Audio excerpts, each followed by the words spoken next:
দেখো আজকে সোয়াবিন দিয়ে আলু দিয়ে পটল দিয়ে করেছি, অনেক দিন খাওয়া হয় না। সো হ্যালো এভরিওয়ান, সকলে কেমন আছো? আমি খুব ভালো আছি। আমার এই মিনি ব্লগ লেগে তোমাদের ভালো লাগছে তো অবশ্যই কমেন্ট করে জানাবে।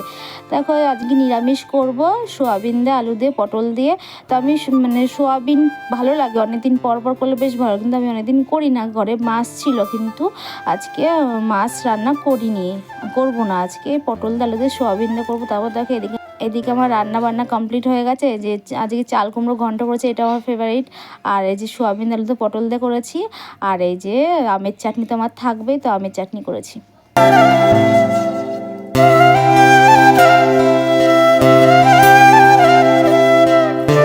তারপর রান্নাবান্না করার পর যে কাজটা করতে লাগে সেটা করে নিচ্ছি। এটা হচ্ছে গ্যাস মোছা।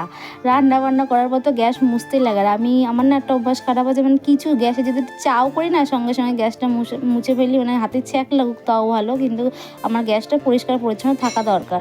তো দেখো এদিকে আমার কালকে লুচি করেছিলাম, তেল কাজটা হয়ে গেছিলো, ওই জন্য সার্ফ দিয়ে একটু ভালো করে পরিষ্কার করে নিলাম।